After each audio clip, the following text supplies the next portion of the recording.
Hello YouTube and welcome back to another Dare to Game video. Today we're playing Red Dead Online and we're going to be bringing you another outfit guide. Today we're going to be doing Leonardo DiCaprio's character from Once Upon a Time in Hollywood. Or I should say the character that Leonardo DiCaprio plays his character in Once Upon a Time in Hollywood. That's going to be Caleb DeCoteau, his Western character from the TV show that Leonardo DiCaprio stars in the movie. It's kind of confusing to explain, but if you've seen the movie you know exactly what I'm talking about. So we're going to be recreating this character like we usually do. We're going to start off with weapons, then we're going to go through facial hair appearance, you know, all that sort of stuff, and then clothing. So let's just dive on in and start off with weapons. All right, and so the character of Caleb DeCoteau, I almost keep saying Leonardo DiCaprio's actual character's name in the movie, so I keep getting confused. But he appears to use one Colt single-action army revolver throughout most of the movie. It appears to be the shorter 5.5-inch barrel, so I went with the short barrel on this, and then I also did improved sights and improved rifling. Then I did ironwood grips with mahogany finish because he's got pretty dark. I almost went with dark walnut because it looks pretty dang dark, but I just went with the mahogany because it's the stock one that I like to stick with. And then he has what appears to be a pretty factory finish looking replica of a Old West Colt single action army revolver, which is to say it's almost entirely blued steel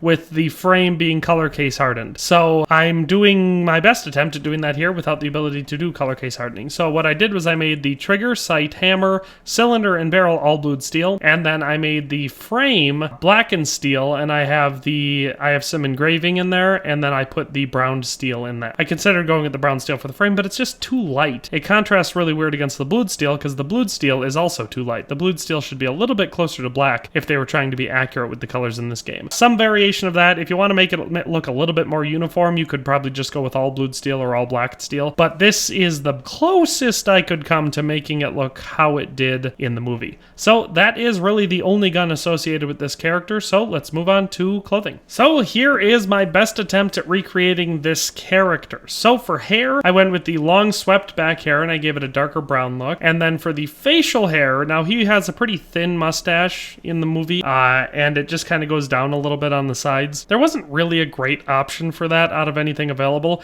so I just went with this one. I think it's called the Professor, but obviously if you go into the haircutting place, you'll find it immediately. The reason I went with this one over any of the other mustache options was just because the sides where it goes down are a little bit thinner, so I think it matches his mustache the best. He also has some pretty heavy stubble in the picture that I'm basing this off of. We can't make the stubble any heavier than the one option in the game, but I do recommend that you include the stubble. And that's the hair for Caleb DeCoteau. So let's just go through the outfit. So for the hat, I went with the clean black variant of the stalker hat. I went back and forth between this and a couple other ones, but I think this one looks the best and the most like the one that he wears in the movie. It's not perfect, but it's pretty dang close. So that's the hat I went with. For the neckerchief, for the neckwear, but obviously it's a neckerchief, I went with this red neckerchief. It's pretty dang similar to the one he wears in the movie. Now, obviously in the movie, he wears it right on his neck. He doesn't wear it over the shirt. And the color is just a hair darker, and it's probably a little bit tighter too.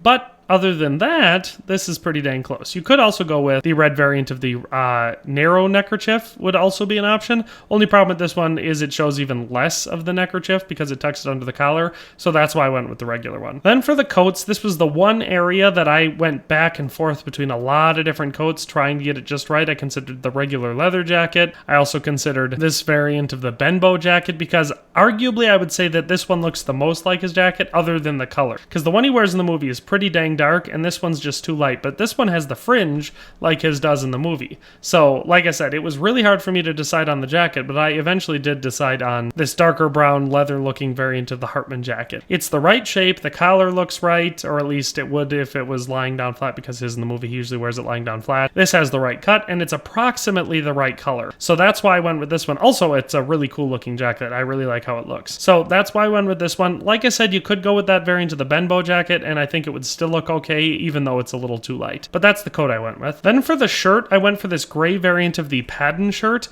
and the reason I did that is because you can see in the movie, he's wearing a shirt that has, like, the top of it opens and it looks like it's got a string in there, and that's how it laces up, like it doesn't use buttons, and this is the only shirt in the game that matches that, and he's wearing a gray shirt.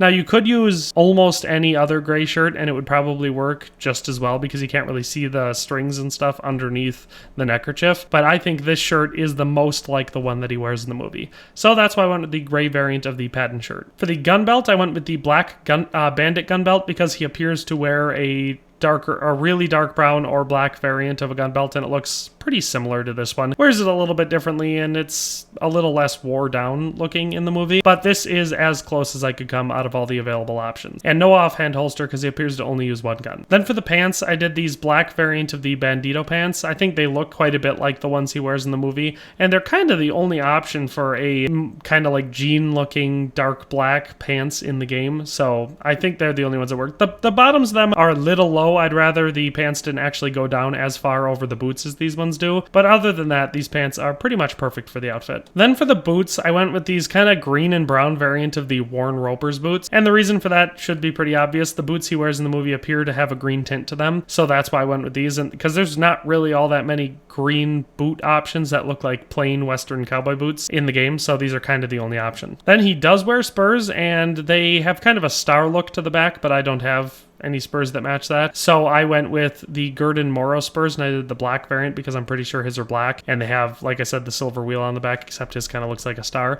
So I think these ones match the best out of all the options that I had available to me. So that's why I went with the black variant of the Gurdon Morrow spurs. And that is actually where we're going to end it. Now with this outfit, I think it looks pretty dang good.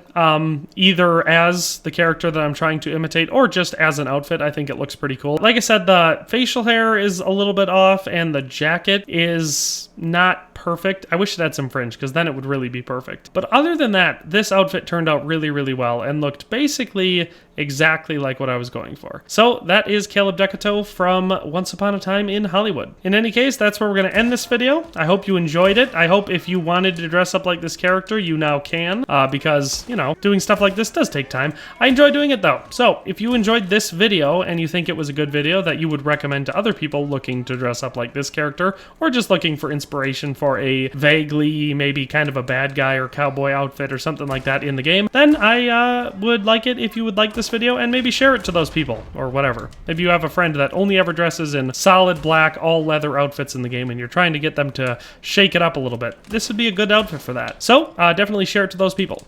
And of course, as always, if you have any comments, questions, concerns, or most importantly any requests for any outfits you'd like to see me recreate, definitely let me know down in the comment section below, because I like making them and I will try to make almost anything that people request as long as it's reasonable and from the same time period as this game. So with all that in mind, the last thing I'd like to talk about is subscriptions. So if you like my content and you haven't subscribed, definitely subscribe to the channel and turn on the notification bell so you can help me reach my subscriber goal, which is 30,000 by September and 50,000 by the end of the year. And also, and more importantly, so you can watch content that you enjoy, because if you like this video, then there's a good chance you're going to like some of the other stuff I make because it's pretty consistent. With all that in mind, thanks for watching and have a nice day. I hope you enjoyed the video, but we'll see you next time. Thanks for watching another Dare to Game video. If you like this video, please leave a like and a comment. If you haven't already, be sure to subscribe to the channel.